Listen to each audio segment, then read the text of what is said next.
welcome to a new video. I hope that you are happy and healthy, and this is episode 2 of Diary Doodles, where I talk about my drawing process as well as a bunch of things that I've been up to lately. So in today's time lapse is me drawing these flowers that I took a picture of, these pink pretty flowers, in May this year. Every now and then I go on a walk and I take pictures of people's flowers that they have right next to the pavement. It's really a great way to just appreciate nature and get some good reference photos. But mostly I just like taking pictures of things that I find beautiful when I go out. I don't draw flowers often, and I might do it more often, but perhaps I might do a video where I draw a doodle form of a few flowers that I've taken pictures of, rather than a whole page thing like I've done this time. This drawing was actually meant to be a how to draw flowers with pen video, but I realized when writing the voiceover script for my negative space roses that I would be saying a lot of the same steps, and so this time lapse ended up being a Diary Doodles time lapse instead. Yay! But it kind of worked out well because I showed a snippet of this time lapse in my last video reviewing the amazing Micron pens and showing how it works with watercolor. Needless to say, I have no complaints. You'll probably have noticed that I changed the composition of the flowers from the picture since there were so many flowers, and I was hesitant to do that soft, blurry, painty effect that suggests a ton of flowers in the background, and so I opted for drawing a few flowers and having a loose background of one color. I was really hesitant to add color to this drawing because I liked how the pen drawing came out. I sometimes like that simple black and white pen drawing look, but of course the color obsessed me overruled in the end, and I'm glad it did because I think the flowers are more visible, even though they are a lot darker than I intended in the beginning. I painted it light and then I thought it looked a little bit too light and dull, and then I went straight into the opposite of that and made it super saturated and intense. But at least you'll have no problem spotting what the flowers are. Looking back, I really love this drawing. I've said this a bunch of times, but I love pen drawings. Using pen is probably my comfort zone and the one that I feel that is more me, and I feel like I can be a lot more confident using pen. It's nothing fancy, you don't have to get a bunch of other art materials or clean up after. It dries quickly, it has contrast if you do it right and have that right balance and range of tones, and I love that no fuss ease you get with pen. Also, it doesn't matter what paper you draw on. You could literally draw on a napkin or an envelope, newspaper, and you can still draw with pen. So there's a lot of perks with pen that I love. Okay, so we're gonna get into the random topics now. So today I filmed me talking in front of the camera, which I haven't done in a long time, and for good reason. This is my first time filming with this better camera. When I first started out on this YouTube channel, I was using my phone, and so the selfie camera is not as high definition as this current camera that I'm using, and to me that was a good thing because I honestly didn't want my face to be seen in high definition, especially with my short arms, and so you'd be seeing me up close.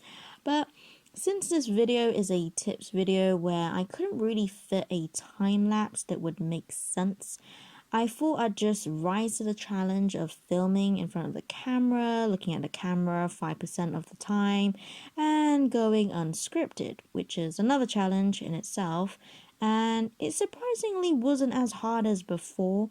Maybe I'm less shy in front of the camera than I used to be, or I actually knew what I wanted to say, and so there was no need to memorize, and the video had some structure to follow.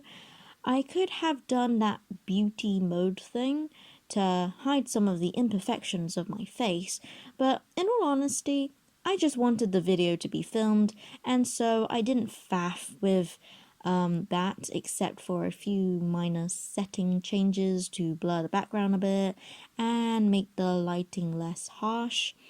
Plus, although everyone will be at least a little bit insecure about their looks, looks aren't everything, and as cheesy as it is, it's what the inside that counts. Moving swiftly on from that cheesiness, I filmed the video in my dad's study room since my normal filming room, aka the living room, is very messy, and I'm the main culprit for that. But there is just too much stuff to move in order to get decent enough lighting with a clean-ish backdrop. The London weather is dark and cloudy at best, but thanks to editing magic, I can adjust that a little bit. You'll see if you end up seeing next week's video that I have partly red hair. I bleached and dyed it for the first time, which, if you can't tell, I'm really proud of. I'm surprised it didn't turn out to be a hot mess since I was dealing with chemicals and brushes that I had zero experience using, but I like how it turned out. I dyed it a plum colour, so a reddy purple, but you can't see any purple, and so it just ended up being a browny red, which I'm not fussed with. I mean, if I'm making the decision to potentially ruin my hair for the sake of having a bit of colour, you can't expect me to be too fussy. It was quite fun. I made the day out of it. Previously, my friend very kindly bleached and coloured my hair for me whilst I just chilled and watched Netflix, but I didn't want to watch anything this time around as I needed to concentrate, and so I just listened to music and watched YouTube videos whilst waiting for the bleach and dye to do its thing.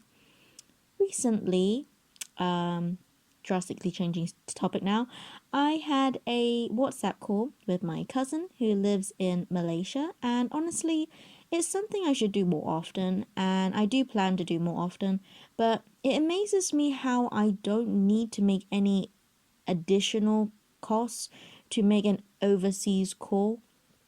It's so cool to me that I can call and talk to my cousin who is 6,500 miles from me, and I can talk to her in real time. I appreciate how far technology has come, and in some ways it's kind of scary to me. But in terms of being able to stay in contact with people, I like the ease of it now. I mean, for my parents, when they were dating, they had to do the letters and telephone booth calls to stay in contact, which now is phasing out. But the ease of calling through an app and video calls is pretty cool. Is it just me who is still fascinated by these seemingly normal things that we can just easily take for granted? Anyways, shortly after editing the first episode of this series, if you haven't seen the previous episode, I'll have it in this video's information card. I started writing in a diary with normal pen and paper. I had done diary entries where I needed to vent or rant about something, usually if I was going through something, and so not as lighthearted as these diary doodle entries, but nonetheless, they were very helpful for me, and I had just typed them on Word. Now I'm writing with a pen on paper, the traditional way, and I do miss it. When looking back at my old diaries that I randomly stumble upon when doing a cleanup that my dad strongly suggests that I do every now and then, I find my old diaries and it's sometimes funny to look back on and also to see my handwriting. I feel like my handwriting has definitely evolved. It's a lot less legible now. I remember a classmate in art college said that my handwriting is very artsy. I don't know what she meant by that. Maybe it's a kind way of saying it's messy and has character. I'm not too sure. I didn't ask. But I'll take it as a compliment. I think if someone says something about me that is artsy, I'll always take it as a compliment. Why not? But, anyways, I digress. I found it funny to see the things that I was worried about and prayed for, and how many times I prayed about doing well on a test and praying for my parents. It's really cute. And although instead of tests and exams, it's assignments and stuff like that, it's good to see that I had a strong prayer life even back then. So it's also funny to see the little dramas or comic situations that occurred in school. And it's nice to look back at the fun times that I had, because I think it's easier to remember the sad parts than the happy times. Maybe it's just me, but I like the saying and recall what an American preacher called Joyce Meyer says, and she says something along the lines of, I'm not where I want to be, but at least I'm not where I used to be. And no matter what your spiritual beliefs are, I think it's always a helpful reminder to only look back to see how far you've come as a person, as well as looking back at the good times and be grateful that the less happy times have made you into a stronger person, hopefully. This episode has taken a different turn than I expected, but I guess this is how we ended up, and it's always nice to have a good motivational reminder. Just know you're doing great, and keep trying, and keep moving forward. Well, I did have more things to say as usual, but I think this is a good place to end this episode too.